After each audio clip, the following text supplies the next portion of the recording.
ದಿವ್ಯಾ, ನಿನಗೆ ಜ್ವರ ಬಂದಾಗ ಬಿಸಿನೀರು ಕುಡಿ ಅಂತ ನಿನಗೆ ಹೇಳಿದ್ರೆ ಅಪ್ಪ ನನಗೆ ಬಿಸಿನೀರು ಆಗೋದಿಲ್ಲ ಅಂತ ಹೇಳ್ತಿದ್ದಲ್ಲಪ್ಪ. ನಿನ್ನೆ ಬೆಂಕಿಗೆ ಹಾಕುವಂತ ಸ್ಥಿತಿ ಬಂದ್ಬಿಡ್ತಲ್ಲಮ್ಮ.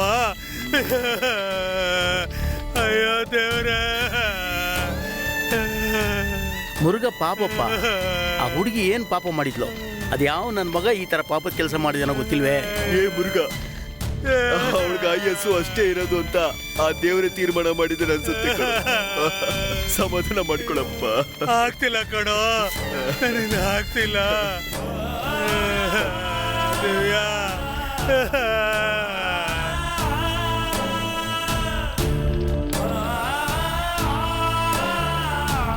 ಮುರುಘ ಈ ಹುಡುಗಿನ ತುಂಬಾ ಮುದ್ದಾಗಿ ಬೆಳೆಸ್ನಪ್ಪ.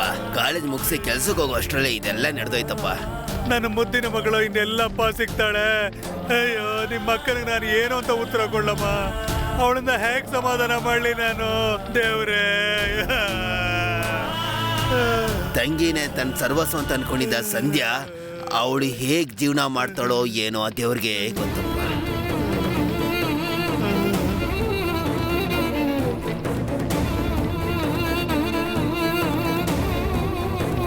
ಮಗಳೇ, ನಿನ್ನ ನೋಡ್ದೆ ನಾನು ಇನ್ನು ಹೇಗಮ್ಮ ಇರ್ಲಿ?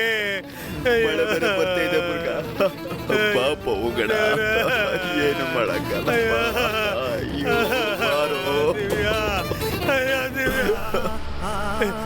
ಹೆತ್ತ ಮಕ್ಕಳು ತಂದೆ ತಾಯಿ ಮುಂದೆ ಸಾಯಬಾರ್ದು ಅಂತ ಹೇಳ್ತಾರೆ. ನನ್ನ ಮಗಳ ಸಾವನ್ನ ನಾನ್ ನೋಡೋ ಹಾಗಾಯ್ತಲ್ಲ. ನಾನಂತ ತಪ್ಪು ಏನೋ ಮಾಡಿದೆ. ನಾನು ಏನ್ ತಪ್ಪು ಮಾಡಿದ್ನೋ? ಮೇಲಿರೋನು ಹೀಗೆ ಆಗ್ಬೇಕು ಅಂತ ಬರ್ದಿಟ್ಟಿದ್ದಾನೆ ಅಂತ ಅನ್ಸುತ್ತೆ. ನನಗ್ ಮಾತ್ರ ಯಾಕೋ ದೇವ್ರಿಂತ ಶಿಕ್ಷೆ ಕೊಡ್ತಾ ಇದ್ದಾರೆ? ಅಯ್ಯೋ ದಿವ್ಯಾ, ಬಾ ಹೋಗೋಣ.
ಯಾಕೆ ದಿವ್ಯಾ ನನ್ ಬಿಟ್ಟು ಹೋದೆ?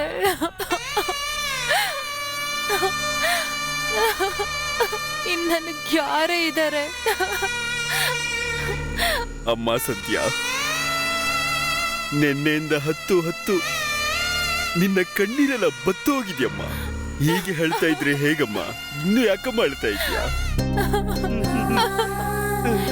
ಈ ಮನೆಯಿಂದ ಆ ದೇವ್ರಿಗೆ ಒಂದು ಉಸಿರು ಬೇಕಾಗಿದ್ರೆ ನನ್ನ ಉಸಿರೇ ತಗೋಬೋದಿತ್ತಲ್ಲ. ಯಾಕೆ ನನ್ನ ತಂಗಿ ಉಸಿರನ್ನ ತಗೋಬೇಕಿತ್ತು? ಅಮ್ಮ ಸಂಧ್ಯಾ, ನಿನ್ಗೆ ಹೆಂಗ್ ಸಮಾಧಾನ ಮಾಡ್ಬೇಕಂತಾನೆ ಗೊತ್ತಾಗ್ತಿಲ್ಲಮ್ಮ. ನನ್ನ ಜೀವನ, ನನ್ನ ಉಸಿರು ಎಲ್ಲಾನು ಅವಳೆ ಅಂತ ತಾನೇ ನಾನು ಬದುಕ್ತಿದ್ದೆ. ಇವಾಗ ಅವಳೇ ಹೋದ್ಮೇಲೆ ನಾನಿನ್ ಯಾರಿಗೋಸ್ಕರ ಬದುಕ್ಲಿ? ರೀತಿ ಹೇಳ್ಬೇಡಮ್ಮ ಸಂಧ್ಯಾ. ಆಗನ್ಕೊಂಡ್ರೆ ಭೂಮಿಲಿ ಯಾರು ಬದುಕೋಕ್ಕಾಗೋದಿಲ್ಲಮ್ಮ. ನಮ್ಮ ಪ್ರೀತಿ ಪಾತ್ರರು ತೀರ್ಕೊಂಡ್ರೆ ಅವ್ರ ಜೊತೆಲೆ ಸಾಯ್ಬೇಕು ಅನ್ನೋದು ಯೋಚನೆ ಬರ್ಬಾರ್ದಮ್ಮ. ಅಳ್ಬೇಡಮ್ಮ, ಧೈರ್ಯವಾಗಿರಪ್ಪ. ಎಲ್ಲ ಗಾಯಕ್ಕೂ ಆ ಕಾಲನೇ ಔಷಧಿ. ಕಾಲ ಕಳಿತಾ ಕಳಿತಾ ಎಲ್ಲ ಮರ್ತೋಗುತ್ತಮ್ಮ. ತಂಗಿ ಮೇಲೆ ಇರೋ ಪ್ರೀತಿಗೆ ನೀನು ನೊಂದು ಹೋಗ್ಬಿಟ್ಟಿದ್ಯಾ. ಅದೇ ಅಮ್ಮ, ದುಃಖದಲ್ಲಿ ಏನೇನೋ ಮಾತಾಡ್ತಾ ಇದೀಯ. ತೀರ್ಕೊಂಡಿರೋ ತಂಗಿನ ನೆನ್ಸ್ಕೊಳ್ದೆ ಆಗ್ಬೇಕಾಗಿರೋ ಕಾರ್ಯನ ಮೊದಲು ಮಾಡಮ್ಮ. ಅವಳ ಆತ್ಮ ಇಲ್ಲೇ ಇರುತ್ತಮ್ಮ, ನಿಮ್ ಜೊತೆನೇ ಇರುತ್ತೆ. ರವಿ, ಕಷ್ಟ ಆಗ್ಲಿ ಸುಖ ಆಗ್ಲಿ ನಮಗ್ ಬಂದಾಗ್ಲೇ ಗೊತ್ತಾಗುತ್ತೆ ಅಂತ ಹೇಳ್ತಾರೆ. ಪೇಪರಲ್ಲಿ ಅಪಘಾತ, ಇಬ್ರ ಸಾವು ಅಂತ ಹೇಳ್ತಾರೆ. ನಾವು ಮುಂದಿನ ಕ್ಷಣದಲ್ಲಿ ನಾವು ಇದನ್ನೆಲ್ಲ ಮರೆತು ಹೋಗ್ಬಿಡ್ತೀವ. ಆಮೇಲೆ ನಮ್ಮ ಕುಟುಂಬದಲ್ಲಿ ಏನಾದ್ರೂ ಈ ರೀತಿ ಆಗ್ಬಿಟ್ರೆ ನಾವು ಸಹಿಸ್ಕೊಳಕ್ಕೆ ಅಂತ ಆಗತ್ತೇನೋ, ಅಲ್ಲ ಸತ್ತು ಹೋಗ್ಬಿಡ್ತೀವೇನೋ. ಸಾವು ತುಂಬಾ ಕ್ರೂರ ಕಣೋ. ಅದರಲ್ಲೂ ಆಕಸ್ಮಿಕ ಸಾವು ಅನ್ನೋದಿದೆಯಲ್ಲ, ಅಂತ ಸಾವು ಯಾವ ತಂದೆಗೂ ಬರಬಾರ್ದು ಕಣೋ. ಅದೇ ನನ್ನ ಮಗಳಿಗೆ ಬಂದ್ಬಿಡುತ್ತಲ್ಲ. ಸಂಧ್ಯಾ,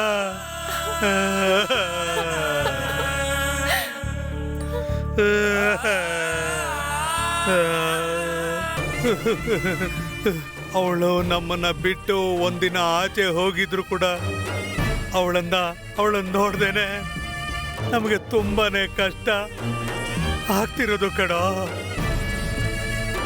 ನಮ್ಮನ್ ಬಿಟ್ಟು ಹೊರಟೋಗ್ಬಿಟ್ಲಲ್ಲ, ನಾವ್ ಹೇಗೋ ಸಹಿಸ್ಕೊಳ್ಳೋದಿದನ್ನ ನೆನೆಸ್ಕೊಂಡ್ರೆ ಬೇಯ ಆಗುತ್ತೆ ಕಣೋ.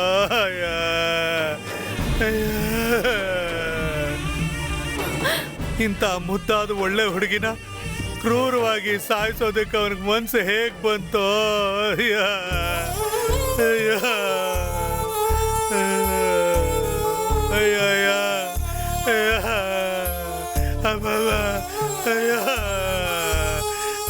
ರವಿ, ನನ್ನಂತ ಪಾಪ ಏನ್ ಮಾಡಿದೆ ಕಣ. ನನ್ನ ಮಗಳ ವಿಷಯದಲ್ಲೇ ಯಾಕೋ ಈ ರೀತಿ ನಡೀತು. ದಿವ್ಯಾ ಎಲ್ಲಿ ಹೋದ್ರುನು ನನಗ್ ಹೇಳ್ಬಿಡ್ತಾನೆ ಕಣೆ ಹೋಗ್ತೀಯಾ. ಇವಾಗ ಹೇಳ್ದೇನೆ ಯಾಕೆ ಹೊಟ್ಟೋದೆ. ಅಕ್ಕ, ನಾನು ಊರಿಗೆ ಹೋಗ್ತಿದ್ದೀನಿ, ನನಗೆ ದುಡ್ಡು ಕೊಡು ಅಂತ ನೀನು ಅಪ್ಪ ಹತ್ರ ಕೂಡ ಕೇಳ್ದೆ. ನೀನ್ ನನ್ನ ಹತ್ರ ತಾನೇ ಕಣೆ ಕೇಳ್ತೀಯ. ಇವಾಗ ಅಕ್ಕ ಹತ್ರ ಕೂಡ ಹೇಳ್ದೆ. ಎಲ್ಲಿಗೆ ಹೋದೆ? ಓದು ಓದು ಅಂತ ಯಾವಾಗ ನೋಡಿದ್ರು ಓದ್ತಾನೆ ಇರ್ತೀಯಲ್ವಾ. ಬಾ ದಿವ್ಯಾ, ನಾನು ಒಬ್ಳೆ ಮನೇಲಿದ್ದೀನಿ. ಇವಾಗ ಯಾಕೆ ಓದ್ತಿಲ್ಲ ಅಂತ ಬಾ ದಿವ್ಯಾ, ಅಕ್ಕ ಕರೀತಿದ್ದೀನಲ್ಲ. ಬಾ ದಿವ್ಯಾ.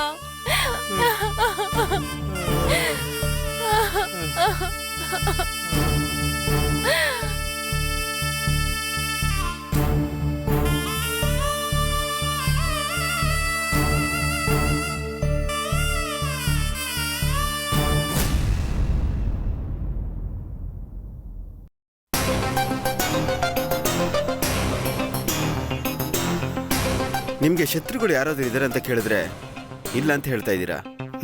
ಫೈನಾನ್ಸಿಯರ್ ಸೆಲ್ವಂ, ಇತ್ತೀಚೆಗೆ ನಿಮ್ಗೆ ಸಮಸ್ಯೆ ಮಾಡಿದಂತ ಅರುಣ್, ಕಾಲೇಜಲ್ಲಿ ಜೊತೆಲಿ ಓದ್ತಾ ಇದ್ದಂತ ಹುಡುಗರು, ಹೀಗೆ ಎಲ್ಲಾ ಕಡೆನೂ ವಿಚಾರಿಸ್ದೆ. ಯಾರು ಅಪರಾಧಿ ತರ ಕಾಣಿಸ್ತಾ ಇಲ್ಲ. ಮತ್ತ ನನ್ನ ಮಗಳನ್ನ ಕೊಂದಿದ್ ಯಾರು ಸರ್? ಅದೇ ಕಂಡುಹಿಡಿದಕ್ಕೆ ಟ್ರೈ ಮಾಡ್ತಾ ಇದ್ದೀವಿ. ನಿಮ್ಮ ಮಗಳು ದಿವ್ಯಾ ಆಟೋಯಿಂದ ಇಳ್ಕೊಂಡು ಹೋಗ್ತಿರೋದನ್ನ ಒಂದಜ್ಜಿ ಕೂಡ ನೋಡಿದಾಳೆ. ವಿಚಾರಣೆಯಲ್ಲಿ ಗೊತ್ತಾಯ್ತು. ವಿಚಾರಣೆ ಮಾಡಿದಾಗ ಅವ್ರು ಹೇಳಿದ್ರು, ನಿಮ್ಮ ಮಗಳು ದಿವ್ಯಾ ನಿಮ್ಮ ಮನೆಗೆ ಬರೋ ದಾರಿಲಿ ನಿಮ್ಮ ಮನೆಗೆ ಬರ್ದೆ ಬೇರೆ ಎಲ್ಲೋ ಹೋಗಿರ್ಬೇಕು ಅನ್ಸುತ್ತೆ. ಅಲ್ಲಿ ಅವಳಿಗೋ ಅಥವಾ ನಿಮ್ಗೋ ಆಗದೆ ಇರೋರು ಅವಳನ್ನ ಕರ್ಕೊಂಡೋಗಿ ಚುಚ್ಚಿ ಸಾಯಿಸಿರ್ಬೇಕು.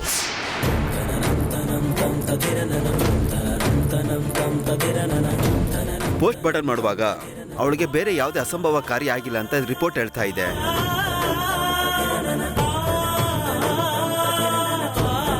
ಅವಳನ್ನ ಕೊಲ್ಬೇಕು, ಅದೇ ಅಪರಾಧಿಗಳಿಗೆ ಗುರಿಯಾಗಿತ್ತು ಅಂತ ಅನ್ಸುತ್ತೆ.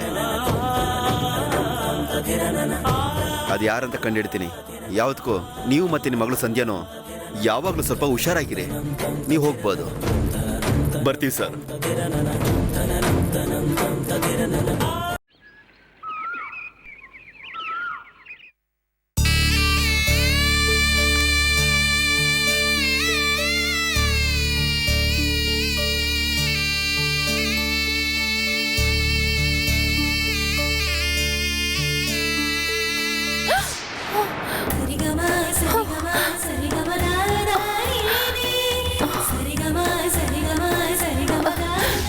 ಅವಳೇ ನನ್ನ ಜೀವ ಸರ್ವಸ್ವ ಎಲ್ಲನೂ ನನ್ ತಂಗಿ ಓದ್ಬಿಟ್ಟು ದೊಡ್ಡ ಕೆಲ್ಸಕ್ಕೆ ಹೋಗ್ಲಿ, ಆಮೇಲೆ ಬರೀ ಊರಲ್ಲ ಪ್ರಪಂಚನೇ ಸುತ್ಕೊಂಡ್ ಬರ್ತೀನಿ. ಹೇ ದಿವ್ಯಾ, ನಿನ್ನ ಆಶೀರ್ವಾದ ಬೇಕು ಅಕ್ಕ. ನೀನ್ ಯಾರೇ? ಈ ಸಂಧ್ಯಾ ತಂಗಿ. ಈ ಎಕ್ಸಾಮ್ ಅಲ್ಲೂ ನೋಡು ಎಷ್ಟು ಮಾರ್ಕ್ ತೆಗಿತೀಯಾ ಅಂತ. ಥ್ಯಾಂಕ್ಸ್ ಅಕ್ಕ.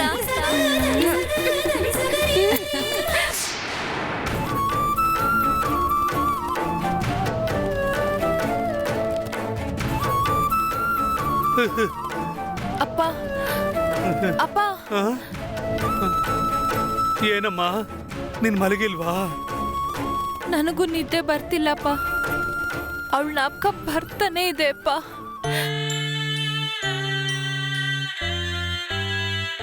ಕನ್ಸಲ್ ಬಂದು ಅಕ್ಕ ಅಂತ ಕರೀತದೇಳ. ನನಗೂ ಹಾಗೆ ಆಗ್ತಿದ್ಯಮ್ಮ. ಮಾಡಿಗೋದ್ರೆ ಅವಳು ಓದ್ತಿರೋ ತರಾನೇ ಇದೆ. ಕಿಚನ್ಗೆ ಹೋದ್ರೆ ಅವಳು ನಗೋ ತರ ಅನಿಸ್ತಿದೆ. ಹಾಲಕ್ ಬಂದ್ರೆ ಅವಳು ನಡೆಯೋ ತರನೇ ನಂಗೆ ಅನ್ನಿಸ್ತಿದೆ ಅಪ್ಪ. ಎಲ್ ನೋಡಿದ್ರು ಅವಳು ಮಾತ್ರನೇ ಕಾಣಿಸ್ತಿದ್ದಾಳಪ್ಪ. ಮಗಳೇ, ಅಪ್ಪ, ಅವಳು ಈ ಮನೆನ ಬಿಟ್ಟು ಎಲ್ಲಿಗೂ ಹೋಗಿಲ್ಲಮ್ಮ. ಇನ್ನು ಅವಳು ಇಲ್ಲೇ ಇದ್ದಾಳೆ. ನಮ್ಮನ್ನ ಬಿಟ್ಟು ಅವಳು ಎಲ್ಲಿಗೂ ಹೋಗೋದಿಲ್ಲಮ್ಮ. ನನ್ ತಂಗಿನ ಈ ತರ ಮಾಡಿಬಿಟ್ರಲ್ಲ ದಿವ್ಯಾ. ನಾನು ಅಳೋದು ನಿನಗೆ ಕೇಳಿಸ್ತಿಲ್ವಾ?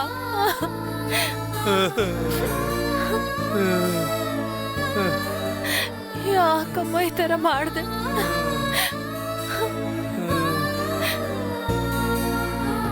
ಸಂಧ್ಯಾ, ಏನಮ್ಮ ಇದು? ಇನ್ನೂ ನಡೆದಿರೋದು ನೆನೆಸ್ಕೊಂಡು ಅಳುತ್ತಾ ಇದ್ರೆ ಹೇಗಮ್ಮ? ನನ್ ಕೈಯಲ್ಲಿ ಆಗ್ತಿಲ್ಲ ಅಂಕಲ್, ಆಗ್ತಿಲ್ವೇ?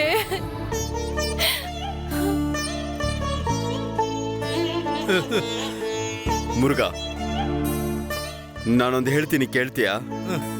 ಹೇಳು ರವಿ. ದಿವ್ಯನ ನೆನೆಸ್ಕೊಂಡು ಸಂಧ್ಯಾ ತುಂಬಾ ಮನ್ಸಲ್ಲೇ ನೆನೆಸ್ಕೊಂಡು ತುಂಬಾ ನೊಂದಿದ್ದಾಳೆ. ಇನ್ಮೇಲೆ ಈ ಮನೇಲಿ ಇರೋದ್ ಬೇಡ. ದಿವ್ಯಾ ನೆನಪು ಅವಳಿಗೆ ಹೆಚ್ಚಾಗಿ ಇವಳಿಗೆ ಏನಾದ್ರೂ ಆಗ್ಬಿಡುತ್ತಂತ ನನಗೆ ತುಂಬಾ ಭಯ ಆಗ್ತಾ ಇದೆಯಪ್ಪ. ಅದರಿಂದ ಸಂಧ್ಯಾ ಸ್ವಲ್ಪ ದಿನ ನನ್ನ ಮನೇಲಿ ಇರ್ಲಿ. ಏನ್ ಮುರುಘಾ, ಹೇಳ್ತೀಯಾ? ಹೌದು ರವಿ, ನೀನ್ ಹೇಳ್ತಿರೋದು ಸರಿ ಇದೆ. ನಾಳೆ ಬೆಳಗ್ಗೆನೆ ಅವಳನ್ನ ನಿನ್ನ ಮನೆ ಕರ್ಕೊಂಡು ಹೋಗ್ಬಿಡು. ಅಪ್ಪ ಬೇಡ ಅಪ್ಪ, ನಾನ್ ನಿಮ್ ಜೊತೆನೇ ಇರ್ತೀನಪ್ಪ. ಅಮ್ಮ ಸಂಧ್ಯಾ, ನೀನಿಲ್ಲೇ ಇದ್ರೆ ದಿವ್ಯ ನೆನಪು ನಿನಗೆ ಬರ್ತಾನೆ ಇರುತ್ತಮ್ಮ. ಸ್ವಲ್ಪ ದಿನ ಜಾಗ ಬದಲಾಯಿಸಿದ್ರೆ ಅವಳು ಮತ್ತೆ ಅವಳ ನೆನಪು ಮನಸ್ಸಿಂದ ಸ್ವಲ್ಪ ದೂರ ಆಗುತ್ತಮ್ಮ. ಅಂಕಲ್, ನನ್ ತಂಗಿ ನೆನಪು ನಾನ್ ಎಲ್ಲಿದ್ರು ಬರ್ತಾನೆ ಇರತ್ತ ಅಂಕಲ್. ಯಾಕೆಂದ್ರೆ ನನ್ ಕೈಯಲ್ಲಿ ಅವಳನ್ನ ಮರೆಯಕ್ಕೆ ಆಗಲ್ಲ ಅಂಕಲ್. ನಾನ್ ಮಾತ್ರ ಮರದ್ರೆ ಅಂತ ಇಟ್ಕೊಳ್ಳಿ, ಆವತ್ ನಾನ್ ಸತ್ತೋದೆ ಅಂತ ಅರ್ಥ. ಸಂಧ್ಯಾ, ಬೇಡಮ್ಮ, ಆ ರೀತಿ ಎಲ್ಲ ಹೇಳ್ಬೇಡ. ತಂಗಿ ಸತ್ರನೆ ನಿನ್ನಿಂದ ಸಹಿಸ್ಕೊಳಕ್ ಆಗ್ತಾ ಇಲ್ಲ. ನೀನ್ ಆ ರೀತಿ ಎಲ್ಲ ಹೇಳ್ಬೇಡಮ್ಮ ಸಂಧ್ಯಾ. ಅಪ್ಪಂಗ್ ತಾನೆ ಯಾರಿದ್ದಾರೆ ಹೇಳು? ಅಮ್ಮ ಸಂಧ್ಯಾ, ಏನಮ್ಮ ಹಿಂಗ್ ಮಾತಾಡ್ತೀಯ? ಈಗಷ್ಟೇ ಆ ದೇವ್ರು ಕರುಣೆ ಹೇಳ್ದಲ್ಲ ಒಬ್ಳನ್ನ ಕರ್ಕೊಂಡು ಹೋಗ್ಬಿಟ್ಟಿದ್ದಾಳೆ. ನೀನ್ ನೋಡಿದ್ರೆ ಏನೇನು ಅಪಶಕುನ ಮಾತಾಡ್ತಾ ಇದ್ಯಾ? ಹೌದಮ್ಮ ಸಂಧ್ಯಾ, ನಿನಗೋಸ್ಕರ ನಾನು ಒಂದು ಮದುವೆನ ಮಾಡ್ಬೇಕು ಅಂತ ಅನ್ಕೊಂಡಿದ್ದೀನಿ. ಅದು ಈ ಮನೇಲಿ.